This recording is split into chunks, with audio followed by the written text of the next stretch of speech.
Good afternoon. With quorum present, the Maricopa Regional Continuum Care Board meeting is now called to order.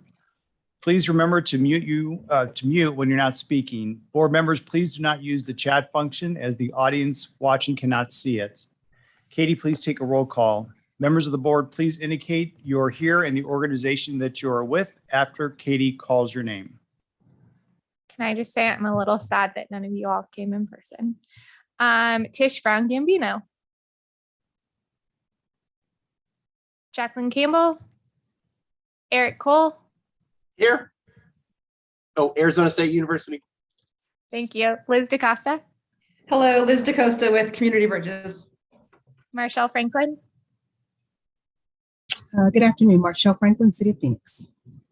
Tad Gary. Good afternoon, Tad Gary with Mercy Care.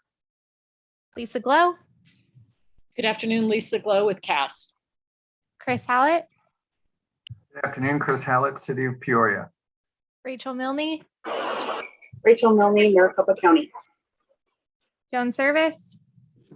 Joan Service, Arizona Housing Coalition. Charles Sullivan. Hello, Charles Sullivan with ABC Housing. Jackie Taylor. Hi, Jackie Taylor, Save the Family. Danielle Wright.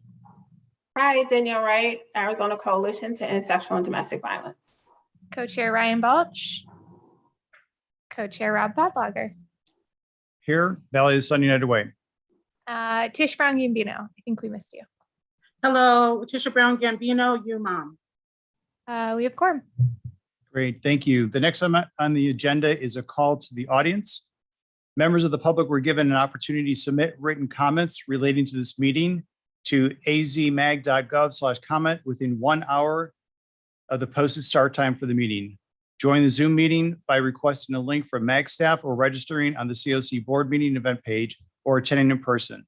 If you are joined by Zoom and are wishing to make a comment, please raise your hand in Zoom and you will be invited in to unmute at that time. If you are in person, please fill out a comment card and bring it to the MAG staff. Public comments are limited to 3 minutes. MAG staff, were there any comments received or anyone who wishes to offer comments at this time? Nope, there were no comments received and no one has raised their hand at the time. Great, thank you. We'll now move on to the next agenda item.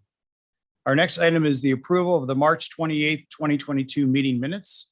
Does any member of the board have questions or comments on the minutes?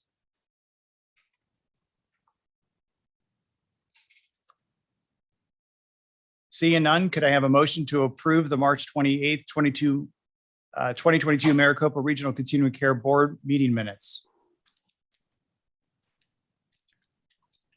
Motion to approve, Lisa Glow. Second it, Tad Gary.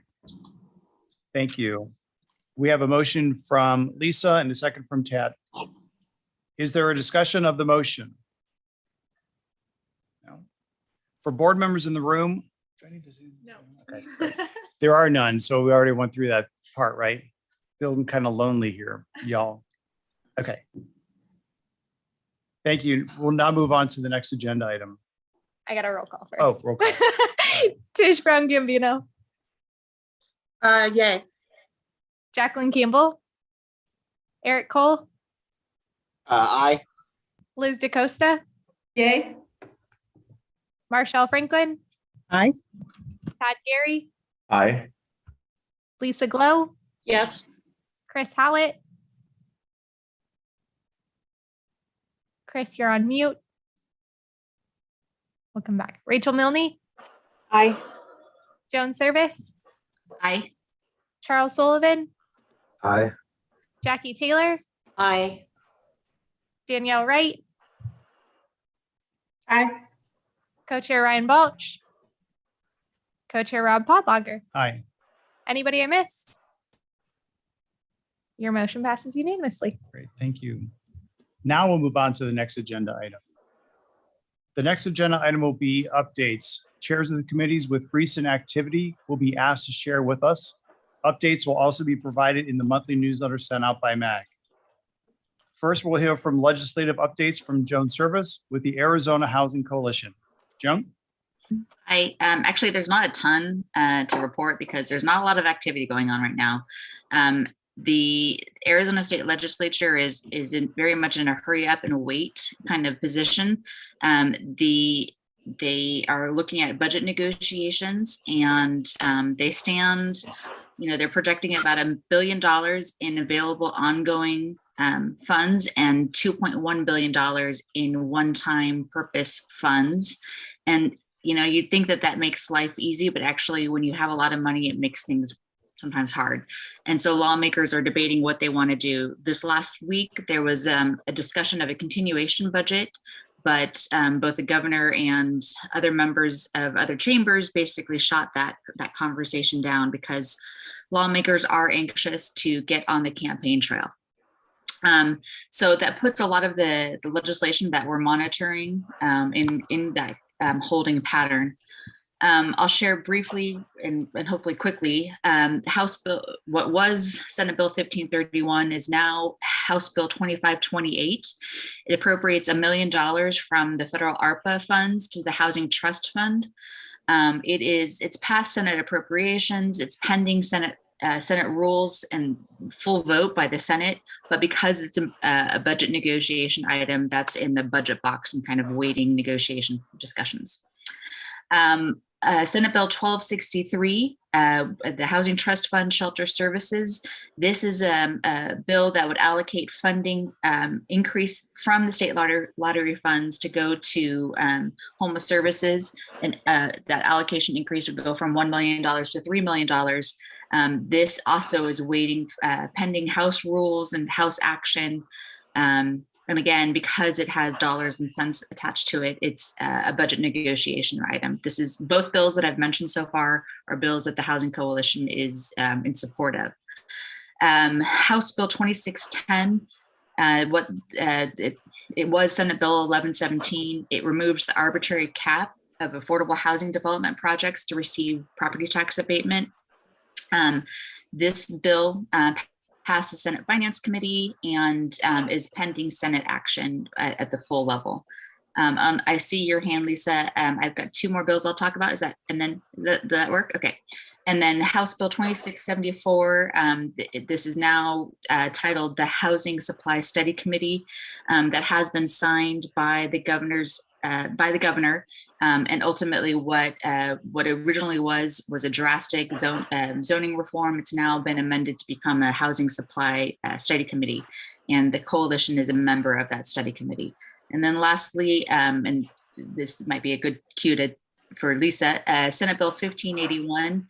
This is a piece of legislation that our sector has long discussed. Basically, it would allow for sanctioned camp sites, although through the amendment process, it has been amended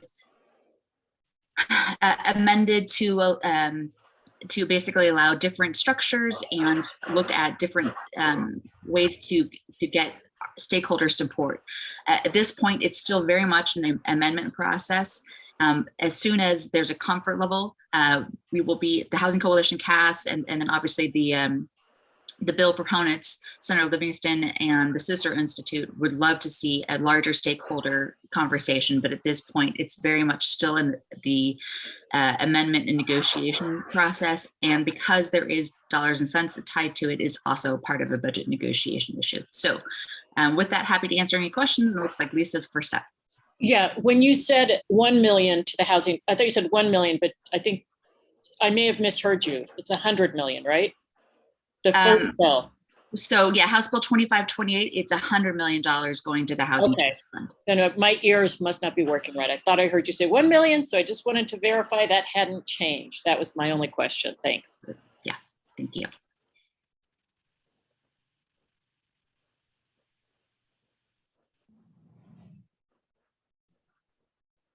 Any other questions? I do have one more. The eviction bill that Wildfire is running, is that still alive?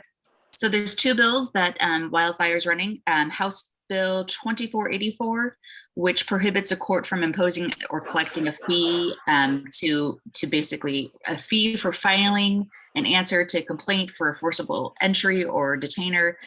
That has been signed by the governor. But House Bill 2485, which would require records relating to any action for eviction requires records relating to any action for eviction or forcible entry and detainer action in which the court dismisses or rules in favor of the tenant to be sealed. That is awaiting Senate floor action. That is not, neither of those two bills that we just talked about have any budget implications. Right. Okay, that's good to know. Thank you.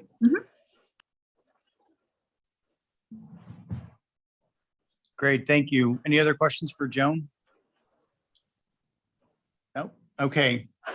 And next we'll hear from Matthew Kelly with Mercy Care and Jusani Goodman with Phoenix Rescue Mission for an update on the Coordinated Entry Subcommittee. Hi, everyone. I'm going to go ahead and give our update for the Coordinated Entry Subcommittee.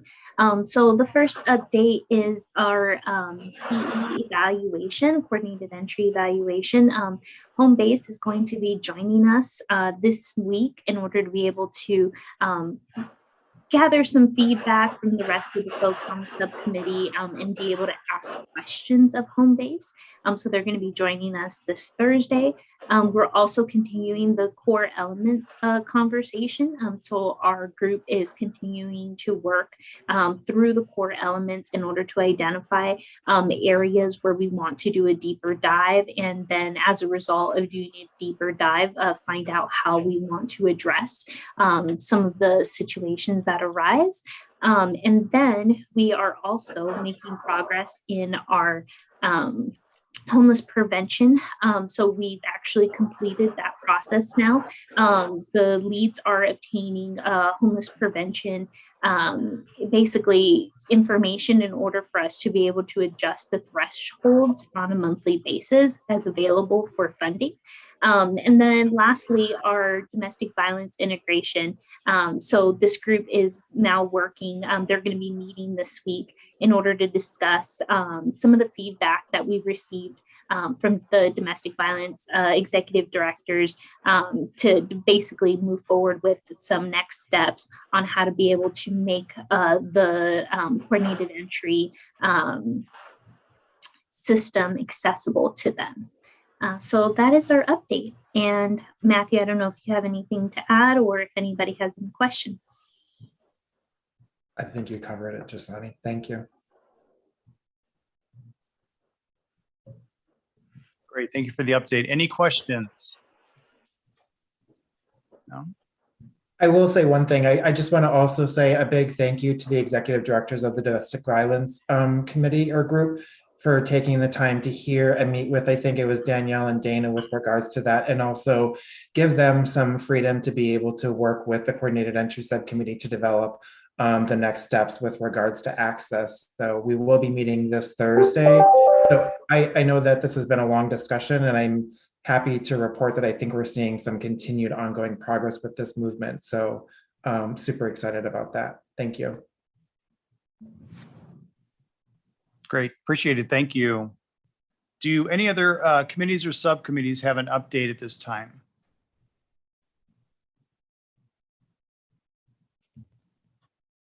You all are a quiet bunch today. Oh, Eric, go for it. Thank you, Mr. Chair.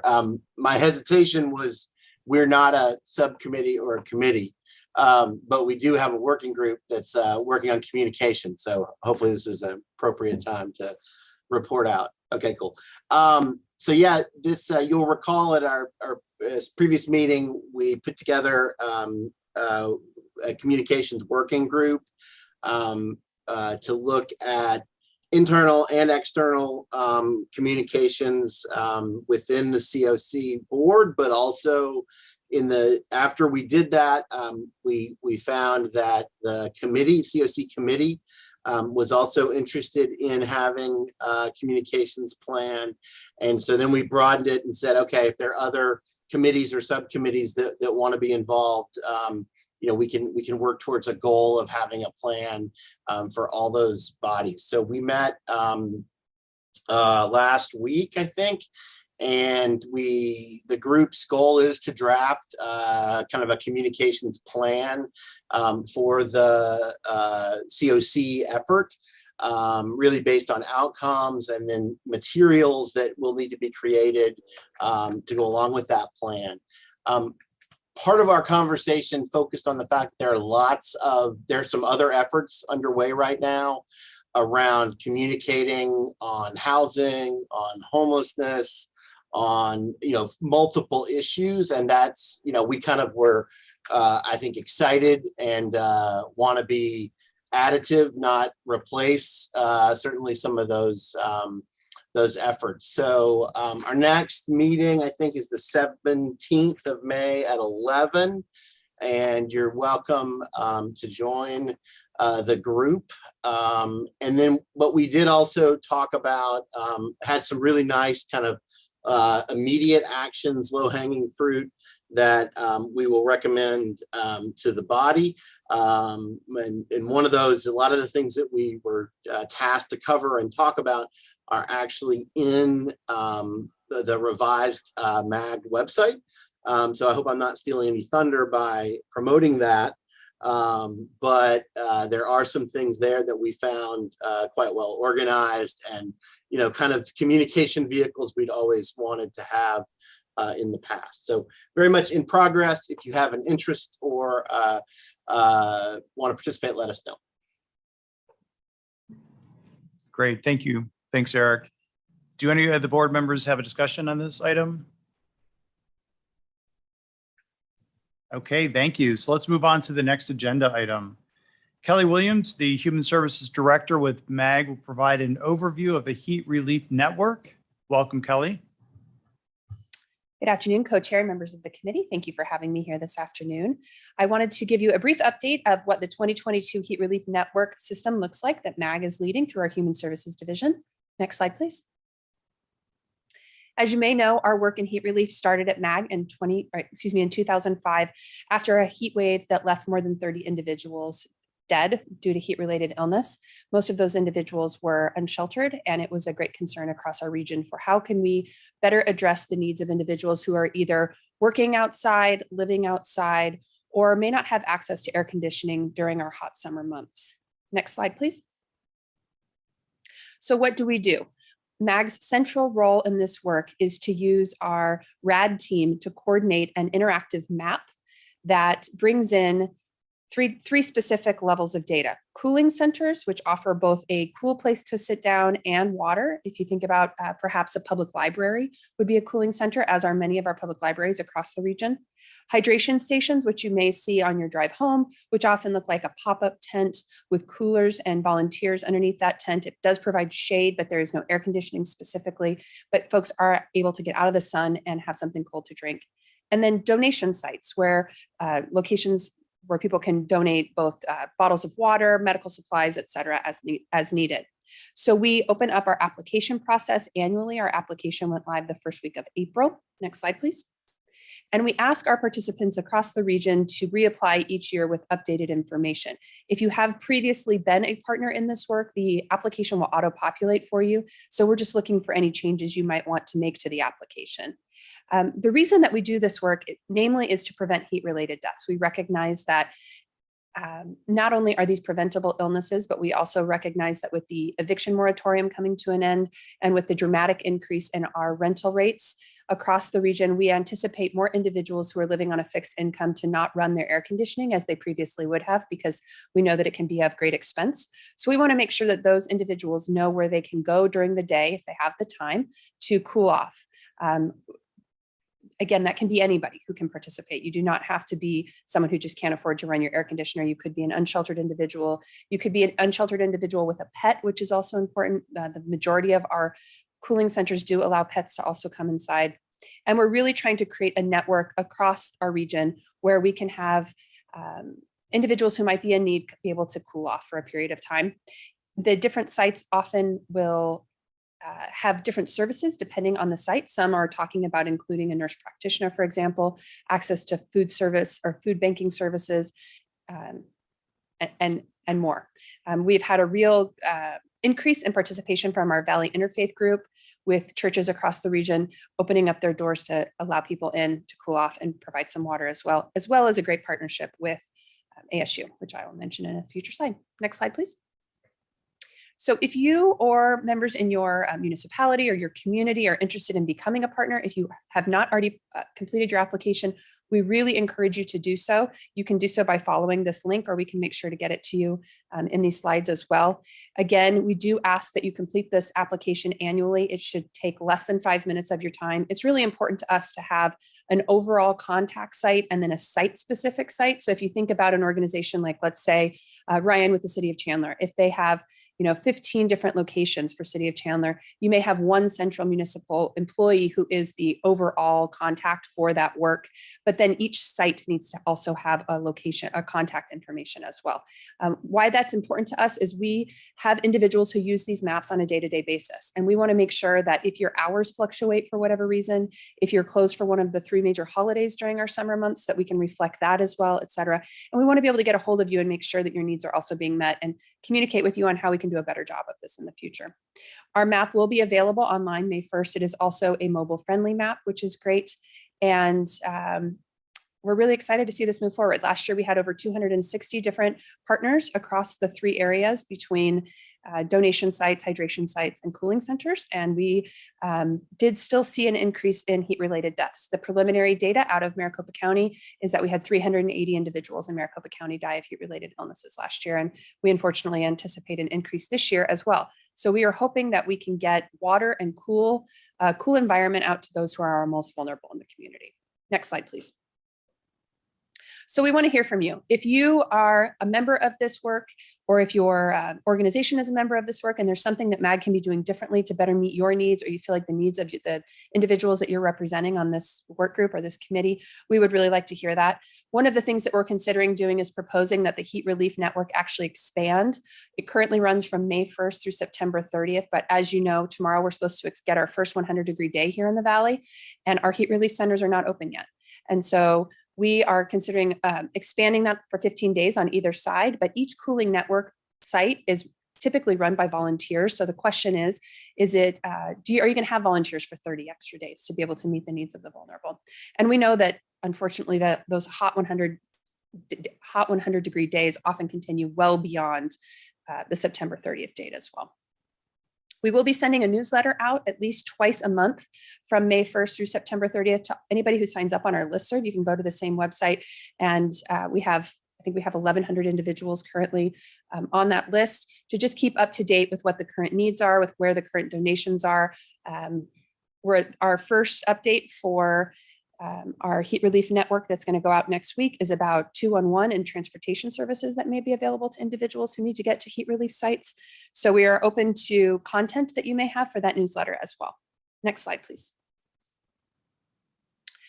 We do this work in coordination with ASU that runs the Cooling Center Response Network, and we recognize that that language is complicated.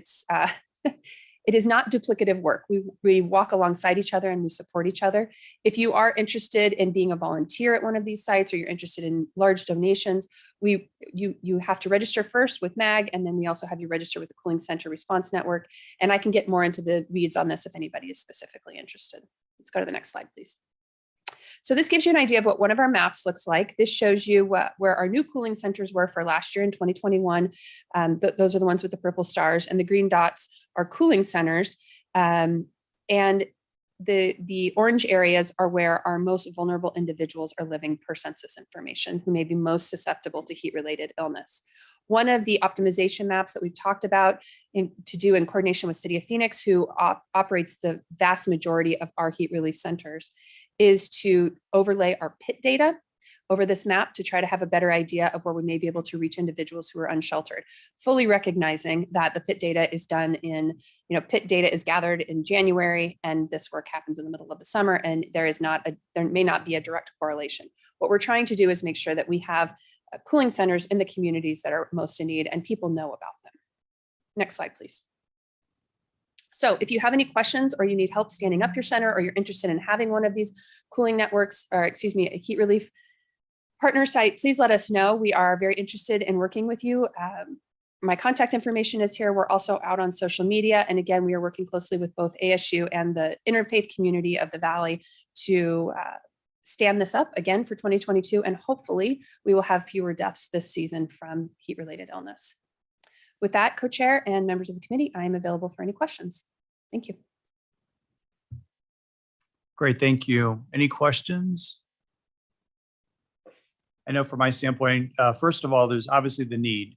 And so thank you for jumping in ahead of it. And hopefully we'll be able to expand to the 30 days extra that you're looking for. Any way that we can support through the social media and posting things out for you, happy to do so. So thank you for the update. That would be great. We would be happy to send you along social media updates as we have them available.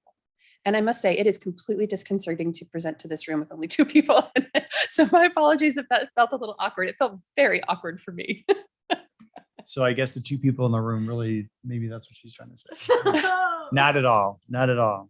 Excellent presentation. Thank you very much. Thank you. Okay. So let's move on to the next agenda item. Stephanie Crump from Solari Crisis and Human Services will provide an overview of the system flow dashboard. Our committees and subcommittees review this on a monthly basis, and we will review it as a board the month prior to the system flow synthesis. Stephanie?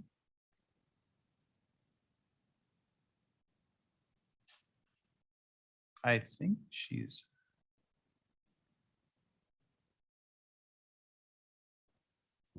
Stephanie, we can't hear you if you are talking.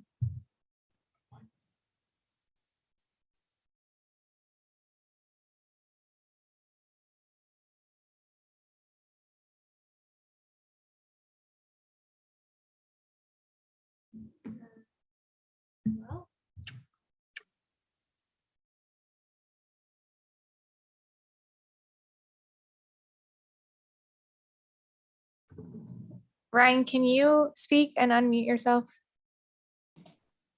Hello? Yes, I can. Okay, well, oh, Stephanie, you muted and unmuted.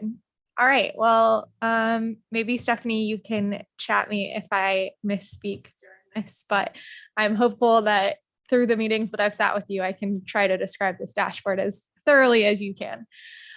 So as you all can see, this is the landing page. You all have seen this many a time, but the thing that has changed since the last time that we came to the board is there has been added definitions. So not only is the dashboard definitions updated, but also the by name list inclusion criteria and exclusion criteria. So it is now really clear as to who is able to be included and not included to be part of the active numbers. If you have any questions about that, feel free to reach out to myself or to Stephanie, and we can talk you through them.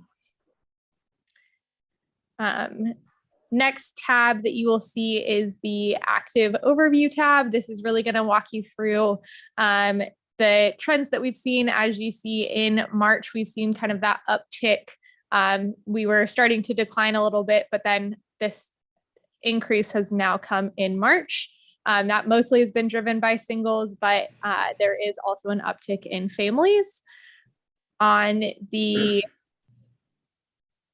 Stephanie, is that you? Yes. Can you hear me? Yes. Oh my goodness. Okay. I had to re-download my mic. I am so sorry. All good. Do you want to take over from here? I was on active households by subpopulation. Yeah, absolutely. I am so sorry. I have switched my laptop and my laptop connection, and I had to re-download. I'm so sorry. Yeah, if we actually wanted to point out, if you want to scroll back up just a little bit, one thing I want to keep in mind, or have everybody keep in mind here, is that I think we need to be prepared for the next coming months, keeping an eye on this uptick. We're at March, April, and if you look kind of back historically, March, April is typically the launching point to our summer spike. And what's concerning to me is that we are starting our March, April launch into our summer spike at the highest we've been historically in this system. So it's something that as a continuum, I really want us to keep an eye on, but also just be prepared for what this trajectory could look like come July and August. And that's the same for families. Families is a little bit deceiving down here, but if you look at the jump just from February to March, we see quite a significant increase here too for families. And then, yes, let's scroll down a little bit here to our active households by population. Again, you can see here that this is really being driven by unsheltered and our BIPOC communities, chronic as well. It's everyone. It really is everyone. But I think the real sharp spike here is in our unsheltered population. You can really see that that jump just from February to March. Again, down here with elderly is also a concerning spike as well that we've seen there. And then veterans, we're continuing to align our data with them, but we are still seeing a bit of a spike there as well. So this is being driven mostly just by pretty much by everybody, but unsheltered is really the focus here, which is another concerning point moving into our hottest months of the year.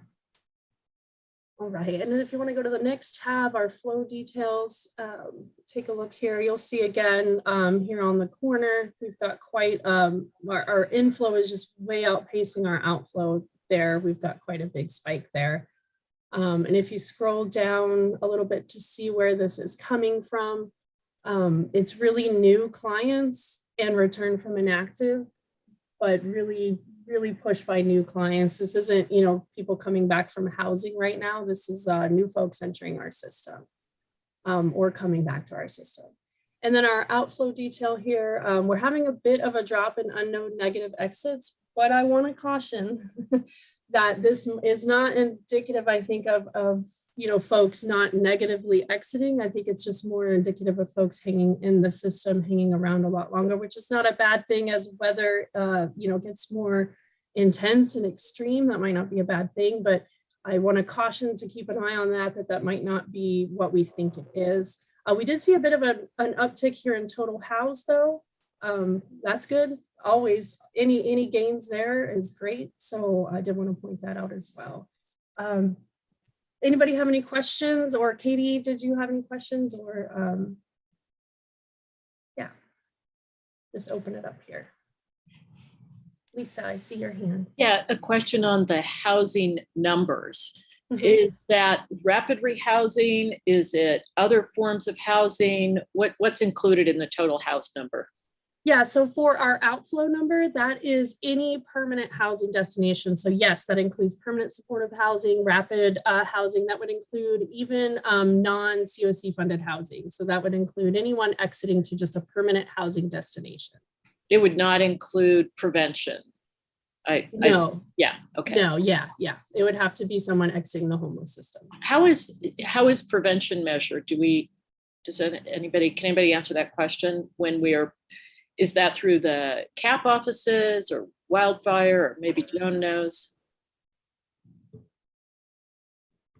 Lisa, this is Katie. It depends on who is funding the prevention. So if somebody enters the system and then is like rehoused through prevention, like flexible funding from the Human Services campus, but they're already in the homelessness system, they would be included in those positively housed because we are using funding to push them out of the system. If it is funded like through ESG prevention, then that, depending on if it's going through coordinated entry, that may also be recorded that way. If it is funded by a CAP, it would go through CAP offices. So it really depends on what the funding source is as to who is measuring it. I assume, but I don't know this for a fact, that CAS's one-time assistance program is counted in this because we help people both with eviction prevention, family reunification, or one-time assistance. I'm sure the one-time deposit assistance, those would be included. But anyway, I think it's just important to know if these other numbers, because there are a lot of programs, and I'd be interested in if it's something we can capture or not. Lisa, I just wanted to comment, Mr. Chair, if that's okay, if I could respond. Of course. Okay. That this does not include the hundreds of thousands of dollars that it's not hundreds of thousands, it's millions of dollars that we've had in our system for the last 2 years now. That is emergency rental assistance. It's coming from the Treasury. Each jurisdiction does have those numbers on their website, and we are counting them as a region together too. But those particular dollars that we've actually prevented, where people have not had to actually leave the housing that they were in, are not captured here. So these folks were captured. These folks are folks that have actually hit this homeless service delivery system in some way, and then a prevention dollar has been used, but those other dollars are absolutely not captured here. But that data is available in a different format. Thank you.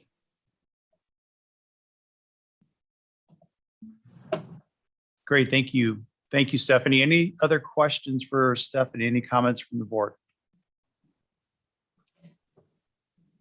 No? One last question, Mr. Chair. Yes. I know I should know this. Where can we, if we're wanting to use data from the systems flow dashboard to educate on a local level, how can we access that data again? Minus the quarterly snapshot that we're doing? Oh, sure. Yeah. If you go to our Solari website, I will email a link out, but if you go to our Solari website, you can find a link to our dashboards page and you can find it there. Thank you. Yeah. Thank you so much, members of the board, chair. Great, thank you, Stephanie. And with that, we will move on to the next agenda item. As you all know, as you all may know, we have a regional action plan being worked on, and I want to welcome Katie to provide an update on Pathways Home and all of the work happening. Thank you, Co-Chair Podlager. So just want to give you all a quick update on Pathways Home. We presented 2 weeks ago at Management Committee and are presenting on Wednesday at Regional Council, giving you kind of a snapshot as well. Next slide, please. So quick overview of this presentation. We're going to talk through the progress made on each step. We're going to highlight a couple additional actions that specifically pertain to the continuum of care, and then talk about some upcoming meetings that are happening. Next slide. Next slide. So a quick summary. This has kind of been the ongoing place that we've looked at all of the different steps that are happening. As you can see, the blue is what is underway and the orange is what is ongoing. And I'm going to break down each of those in the next step. So good news is everything is underway and we are moving at a rapid pace through all of these different action steps. Next slide. So the first one is committing to work regionally. The highlights of these, we gathered 27 letters of commitment, which totaled over 154 million in cash match and in kind, as well as an additional almost 340 million in other cash match. We are right now rapidly working on the access to data through HMIS. We received funder committed $50,000 for the initial assessment, and we are working with the other two continuums of care to talk about next steps. And I will get to more detail about that in just a second.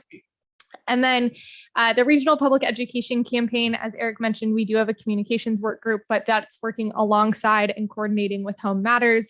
And we have been working with local jurisdictions to really understand what sample ads should be created and really working through next steps. And then finally, Eric kind of gave away our progress snapshot, but we've been in the process of updating our entire website, and that includes this progress snapshot, which is really an update of everything happening within the regional action plan. Next slide. That was just a preview plug. That's all. Thanks, Eric. The next step is increasing safe housing options. So we had targets for both temporary and permanent housing. As you can see from these numbers, both have been achieved, but we've been reevaluating. As Stephanie just mentioned, obviously we've seen a huge increase in homelessness. And so those targets will be reevaluated and adjusted based off of the number of people experiencing homelessness in our system. And as a result, all of these will increase. So I don't know if our targets will be achieved by the time those targets increase. We are also assessing and enhancing the coordinated entry system, which I will get to in a couple slides as well. The two ongoing programs are really being led by Maricopa County as increasing access to and maintaining rental units through threshold and supporting eviction prevention through legal services. Other municipalities are also working on this, but Maricopa County is really leading efforts on these. Next slide. Finally, we have support diverse partnership highlights. So we are underway for both the community court toolkit as well as interdepartmental teams toolkit. We've been meeting with local jurisdictions to understand what all they are doing and what would be the framework for setting up new teams and new courts. We are also meeting with outreach teams, more info to come in the following slides. And then finally, expanding employment opportunities and increasing intergovernmental coordination. We've been working with Valley of the Sun United Way on their employment efforts, trying to be additive rather than duplicative. And we have been working with the Arizona Housing Coalition on intergovernmental coordination, and we're developing out a funding filter, which should be live by this summer. Next slide. So a couple of highlights, as I kept saying, we'll get to that in just a second. I have some pullout slides for you. So next slide. The HMIS evaluation, we have been meeting with partners from across the state. So both the PIMA Continuum of Care and the Balance of State to all get on the same page on this evaluation. We've been drafting the scope of work, and hopefully we will be coming to you in May with that scope of work for you all to approve and then begin the evaluation this summer. The idea is that hopefully by the end of the year, that evaluation will be complete and we will be starting to make decisions about next steps. Next slide. The coordinated entry evaluation, we entered the contract in March and we met with home base, as Jasania and Matthew mentioned. They will be meeting with coordinated entry subcommittee later this week, as well as the lived experience subcommittee next month. And they will be reviewing common assessment tools nationally to offer recommendations. We will have a more detailed timeline as we get underway with them to come. Next slide. The Outreach Collaborative has been meeting the second Thursday of the month, and one of the main goals we have for them is mapping outreach and where organizations are currently doing outreach, as well as working to ensure that people are using the outreach mapper so that they're entering longitude and latitude into HMIS. So not only are we working on process mapping, but really understanding where teams are going so that we can better coordinate outreach across the Valley. Next slide.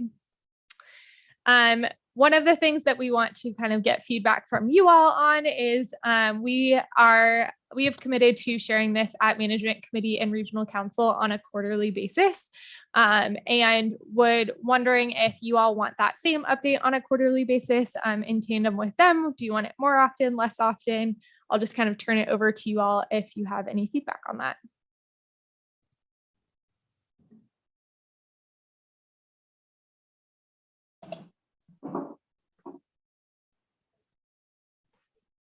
Yeah. Any thoughts, comments, questions for Katie? Ryan, go ahead. Mr. Chair, thank you. For those of us who belong to jurisdictions, it's helpful to have that information prior to things going to council so that we can, we are asked to educate our electeds. So, and if we can find a system that gets that information to us prior to, that would be helpful for at least me. Awesome. Thanks, Ryan. We can work on putting this before management committee. So it'll go to the board and then management committee and then regional council. Thank you. Lisa? Yes, thank you. And Mr. Chair, and I echo what Ryan just said. I also had a question on the housing number slide. If you could go back to that.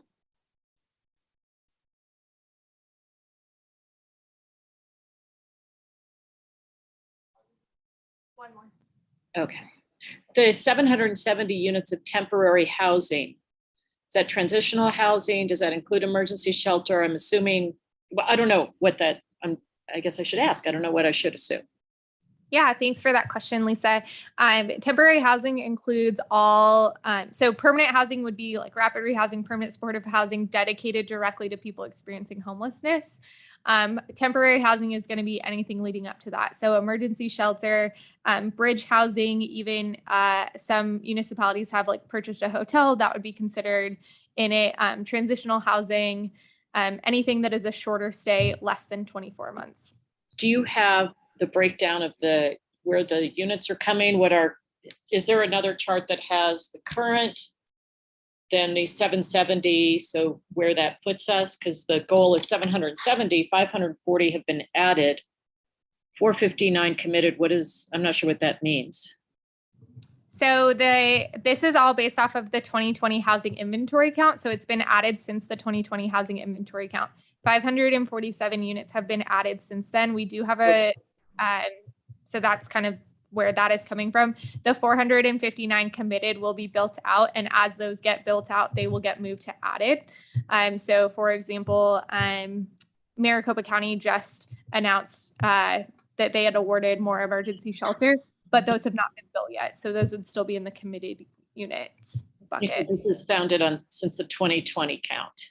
Yep, since the 2020 housing inventory count. So, Okay. And then we'll be continuing to update and track this over time. Okay, thank you. Liz? Yeah, thank you so much for that, and great questions, Lisa. So is that the same thing for how you were able to come up with these permanent housing units that were added? It came from the housing inventory count? Yes, that will be all numbers added since the 2020 housing inventory count. And that's because they're new to the housing inventory count after the date this goal was set. The 2021 housing inventory count was not finalized when this date was set. And so, but we will be continuing to update this on an every given year. So as I said, we are reevaluating targets. So also note that all of these are based off of projections. So we know that, like, for example, when a local municipality enters into a contract, that may not be actually how many people were served. There may be more, there may be less. And so this is all based off of what was entered into in a contract. And so as we will continue to redo these targets and redo how many actually were added and how many are committed on an annual basis. Yeah, it's great. And like, with all due respect, trying to see, because it's like fantastic goal achieved, right? But we really need to see, is there a direct impact to the number of individuals experience unsheltered homelessness in our community? So it's almost like either like what work was done in order for the regional goal council group to be able to meet that goal and get all these units added, or a recognition of, that kind of stuff was in place and maybe not necessarily was there much action that contributed to those additional units. So we can figure out as a system, what was successful or if we're kind of hitting the mark with what that group was trying to achieve, with all due respect. And thank you so much. Thanks, Liz. And I will also add that these were based off of projections of 2021.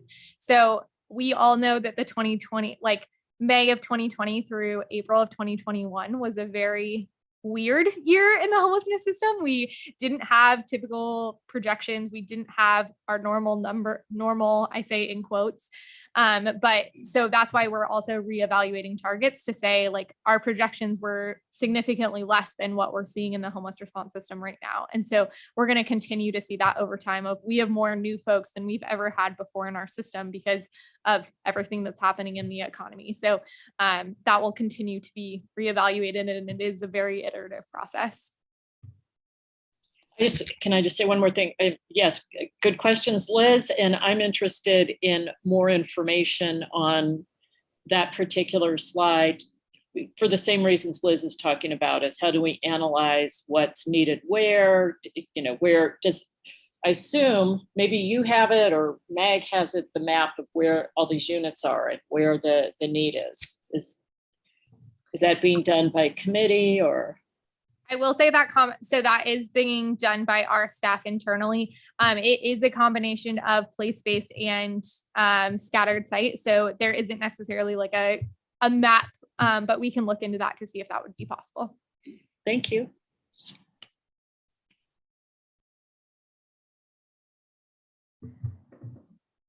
So I really quickly want to touch on next steps. So we have a series of upcoming meetings to continue to work through all of these different things. There's an interdepartmental teams toolkit really focused on municipalities and them starting an interdepartmental team on Wednesday. We have a regional education campaign meeting on Thursday, and then an outreach collaborative meeting in 3 weeks on May 12th. But happy to provide more information if anybody is interested in attending. You can reach out to me. Next slide, please. And then I will turn it back over to our co-chair if there's any additional questions. Great, thank you. Wonderful update. Appreciate the feedback. So we're going to move on to the next agenda item. And Katie is going to be providing an overview of the Notice of Funding Opportunity Scorecard, changes made to the scorecard, and then we're going to take a vote approving the scorecard. So Katie, I'm going to turn it back over to you. Thank you, co-chair. So really just wanted to talk through the Notice of Funding Opportunity. Wanted to first give a background of the what is the Notice of Funding Opportunity, and then talk through the changes to the scorecard. Next slide, please. So really quickly, what do we use the NOFO scorecard for? This is really how we score our local applications in the scoring process. The scorecard is an objective measure of how programs did in their last submitted annual performance review, or APR. It's used for both renewal and new applications. We have 2 different scorecards, one for renewal, one for new, which I will get to in a couple minutes. It is an automated scoring, and then we add discretionary points based off the Rank Review Subcommittee. Finally, this scorecard is submitted to HUD, and we are scored by HUD on how our scorecard is completed.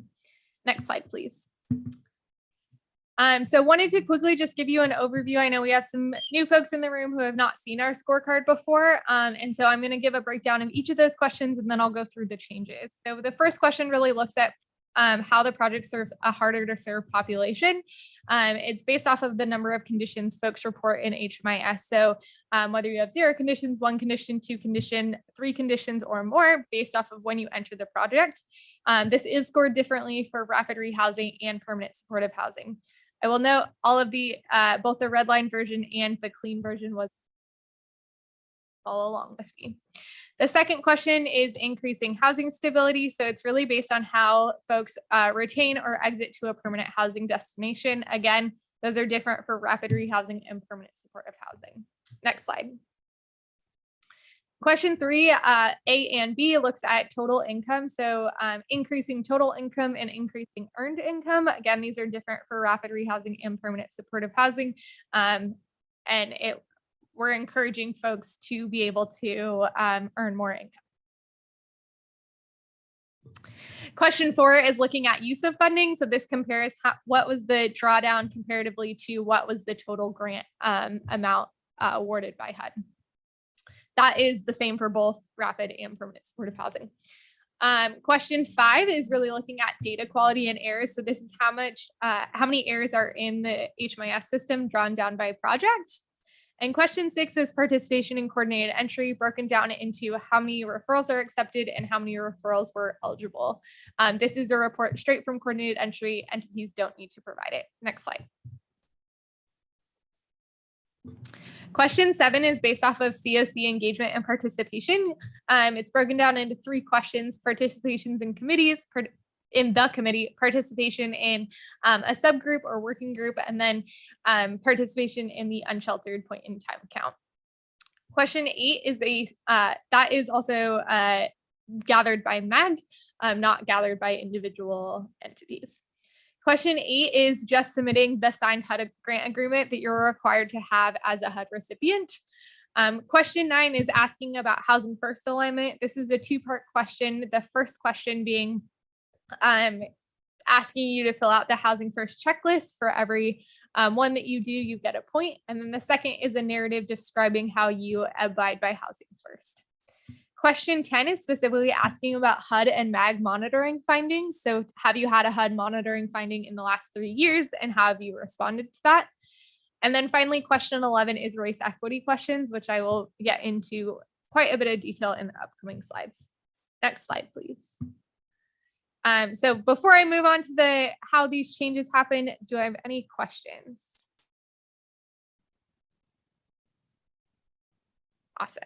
So I'm going to first talk through the changes to the renewal scorecard, and then we'll move into the new scorecard. Some just like programmatic questions. Questions 6A, 6B, and 7. We just changed the date. It was for the previous year of 2020 through 2021. This will be 2021 through 2022. Question 10, we added MAG in addition to HUD as a monitoring component. So if folks had been monitored by MAG and had findings from MAG, then they could also be potentially losing points here. If you have not heard anything from MAG, then you are in the clear. And then we also changed dates to be the last 3 years. Finally, question 11, we changed the race equity questions to be a total of 5 points, up from 2 points last year. And we added 3 new questions. So I'm going to walk through each of those. Ryan? Oh, I could wait. I just didn't want to forget if you want to wait till questions till the end. Okay. Okay. Next.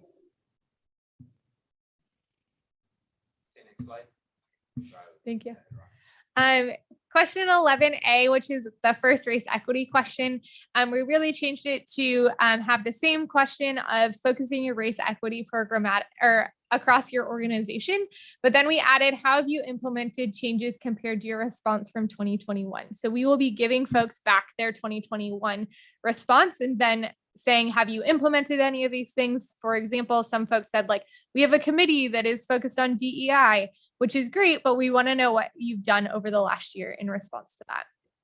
The second part of 11A, we added a new question, really focused on data, and we asked folks to provide the race and ethnicity breakdown of all staff, provide the race and ethnicity of all clients served, and then we're looking at an alignment between staff and clients, hoping that your staff should be really reflective of the people you are serving. Next slide. Question 11B, for the first question, we kept the same question, really focused on programmatically, how are you addressing race equity? And then the second question, we added a second narrative question, which was asking you to review the race equity toolkit art report. This is available to you all in HMIS. Provide the race and ethnicity breakdown of the people you serve in this program. After pulling your report, identify differences in who was referred, who was housed, and who positively exited. And then we're asking you to provide a narrative response of what gaps have you identified for your program and what changes have you implemented to address these gaps. We'll also be asking you to submit the art report as an attachment. Next slide. Finally, a question 11C, we added a new question asking you to submit any policies related to addressing racial equity. So if you have policies or procedures, we're asking you to submit those pages that have a policy around this. I recognize that some agencies may not have this yet, but we're really pushing agencies to develop this and we'll be continuing to ask this in the future. Next slide. Any questions on the renewal before we move on?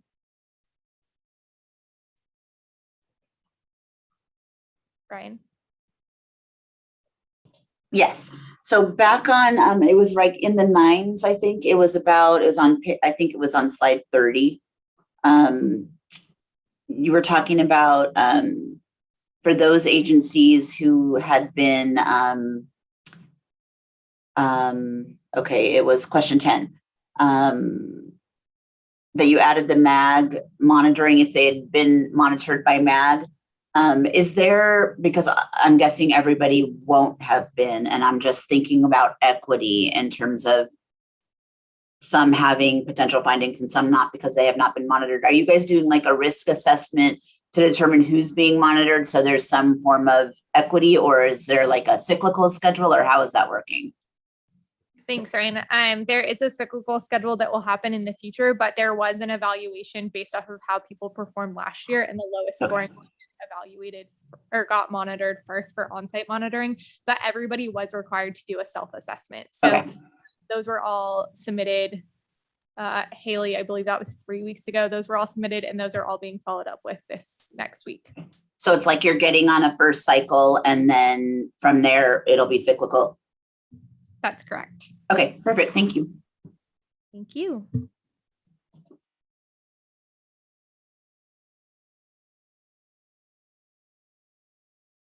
Awesome. Moving on to our new housing projects. There's a narrative response as to how the program will be set up. All of these questions are evaluated by Rank and Review Subcommittee members. So because we don't have an annual performance report to go off of from the previous year, they are describing narratively how they would set up their project. Next slide, please. The first question really asks about the experience with proposed population, your housing first alignment, and your experience with federal funds in a narrative response. The second question is really looking at the design of the project, how folks are maintaining housing, securing that housing, and increasing income. So as you can see, there's alignment with the initial questions, just in narrative based on how people will develop their project. Next slide. Question 3 is looking at your timeliness. So how quickly can you implement the project and what is your timeline for implementation? Question 4 is really looking at your audit, match, and reasonable budget. So really that funds focus. Similarly, question 5 is coordinated entry participation. So we want you to be involved with coordinated entry, even if you have not launched that program yet specifically. And then finally, question 6 is looking at race equity, which I will jump into. Next slide. A couple of changes from previous years, we added to 2A describing any coordination. So we want to know if you are collaborating with other agencies to enhance your services.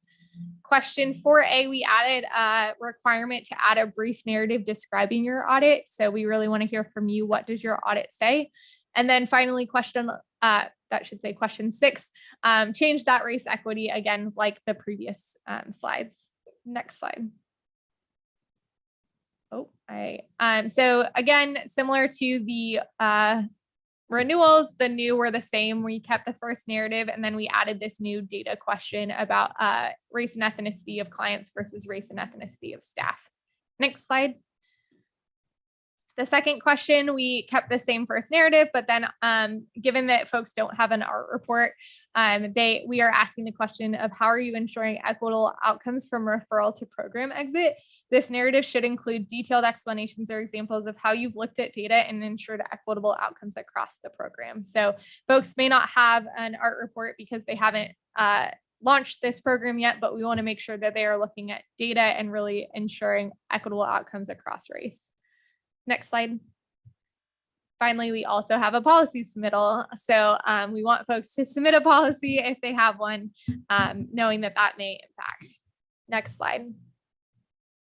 So our last scorecard is really focused on coordinated entry and HMIS projects. I will pause before I move on to this one if anybody has questions on the new housing project scorecard. All right, hearing silence. So similarly to the new housing projects, this new, which would be an expansion of coordinated entry or HMIS projects, really is all narrative responses. And again, evaluated by Rank and Review Subcommittee members. Next slide, please. Question 1 is really looking same way. How are you aligning with housing first? What's your experience with federal funds and what's your experience with the proposed population? The second question is really looking at the design of the project. Next slide. Question 3, again, is looking at timeliness, and question 4 is looking at budget, audit, match, making sure you have that 25% match required by HUD. Next slide. So finally, the last changes that we made on this, again, similar to the new housing projects, is we want to describe any coordination or collaboration with other agencies in question 2. And then in question 4A, we're asking you to describe any audit that you had completed. Next slide. Happy to answer any questions that folks have.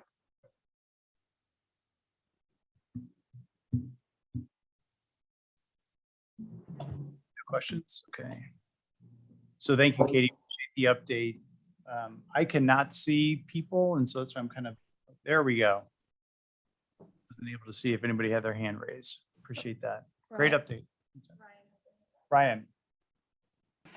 Thank you, Mr. Chair. I just wanted to thank the scoring committee for doing all that work. It takes time and energy and critical thinking to figure out what we need to do better. So I appreciate them. Yep. A lot of good work. Great. Any other questions or discussion for Katie? Okay, then if not, I would like to ask for a motion to approve the notice of funding opportunity scorecard.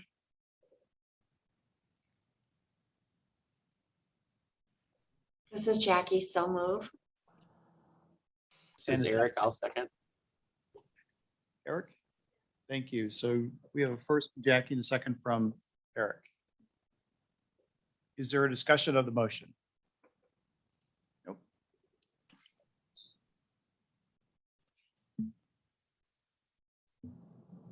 No.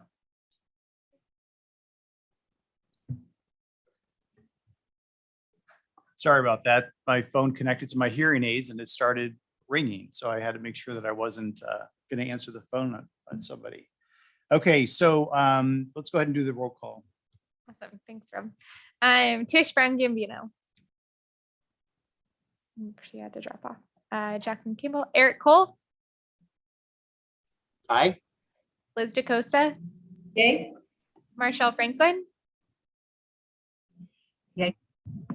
Tad Gary. Yay. Lisa Glow. Yay. Chris Hallett. Yay. Rachel Milne. Yay. Joan Service. Yay. Charles Sullivan. Yay. Jackie Taylor. Yay. Danielle Wright. Yay. Co-chair Ryan Balch. Yay. Co-chair Rob Podlager. Yay. The motion passes unanimously. Back to you, co-chair. Great, thank you. We have also discussed having a work group to give direction to the Rank and Review Subcommittee. Rachel and Chris have already volunteered to be part of this group, so thank you for that. Are there other members of the board interested in joining this subcommittee? What is the time commitment? I was just going to steal your thunder, Rob. So the group will be meeting in late May through early June. I'm guessing it'll be about a 3-week. I don't know, Rachel, I'm looking at you if you think 3 meetings is enough or not. But ideally, I see it as like once a week for 3 weeks, and then we would give direction to the Rank and Review Subcommittee. You're hitting vacation. I'm happy to serve if you need someone. Great, thank you. Anybody else? Katie's going to be sending out a doodle poll. So if there is interest, if you'd like to have your name added to that list, please just let her know. Okay, great. We're going to go ahead and move on to the next agenda item. Do the board members have any action or discussion items for future meetings that you'd like to bring up that we can notate?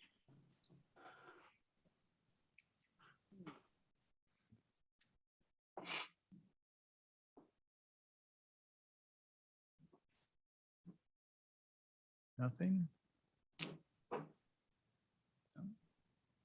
If nothing else, from that standpoint, feel free, of course, to send anything to Katie. She can add it on. Before we jump into the comments from the board, I would like to take a few minutes to acknowledge Eric and all the work that he has done for the board. We have a certificate expressing our appreciation for you, Eric. Would you like to take a few seconds to talk to the board about your next steps? Oh, thank you. That's really, really, really lovely. So yeah, I think most people know this, but my family and I are moving to Portland, Oregon at the end of May.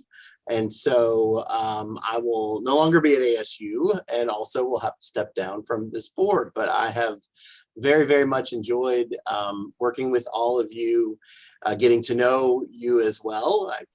This board, we had to meet in person prior to things changing so much. But really, really appreciate the commitment, the dedication, the professionalism that everybody brings to the issue. I'll be doing work in a similar field when I get to Portland, and have really come to learn that no community truly has this issue solved, and we have a lot of work to do together, but we can all learn from each other. So just really appreciative of all of you, and thanks for putting up with me. This is my last meeting. We appreciate you. We're all clapping. So much luck, Eric, on your next adventures. Don't be a stranger. Let us know what you're doing. And thanks for the fresh voice that you really, fresh and enthusiastic and fun voice that you brought to our community. We will take what you have given us and hopefully move forward with it. Thank you, Chair. Yeah, wishing you the best, Eric. We'll Thank miss you. Can we still call on you? Yes, you can certainly still call on me. I may be calling on some of you as well. So absolutely. Yeah, I just want to say thank you so much, Eric. You always like participated in the extra stuff too. So you're absolutely valued on this board and we appreciate that so much. I know in our board strategic planning, you helped Katie with some of that too. So just thank you for going the extra mile with us. And Jeremy Huntoon is over in Oregon now too. So yeah, cool. Yeah. He sends pictures of his family at waterfalls all the time. I jokingly have told people we're moving to the diametrically opposed climate environment. Well, best of luck to you and your family, and thank you. Thank you. Great. Thank you so much. Appreciate all of your time and effort, and best of luck in the Pacific Northwest. It's a beautiful part of the country. And just make sure you take lots of umbrellas because you will lose them and leave them places, and you always will need one. So great. If there's no other additional comments, is anyone on the board have any announcements or events that they would like to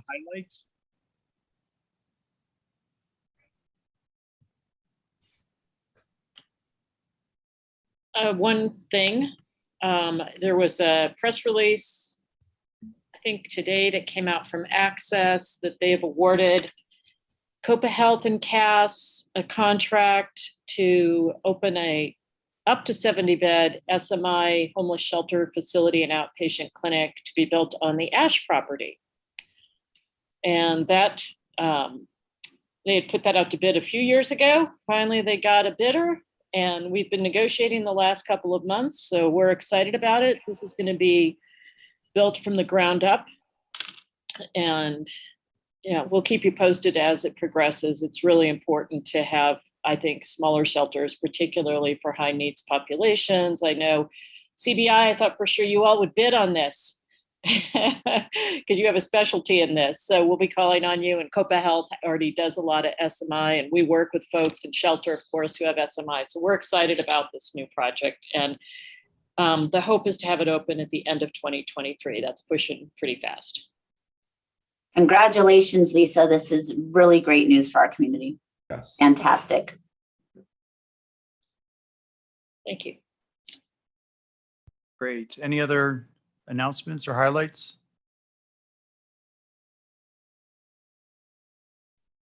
No. Katie sent out a calendar invite for our next strategic planning session, where we are going to be reviewing our framework and next steps.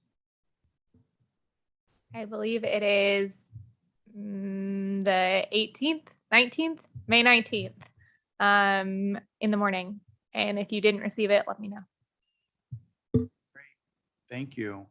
And I appreciate everybody's patience today with my first chairing of the meeting. Katie especially, kicking me under the table here to make sure I kept reading correctly. So thank you for that. And if there is no further business, the meeting is now adjourned. Great job, Rob. Thank you, everybody. Thank you. Bye. Rob.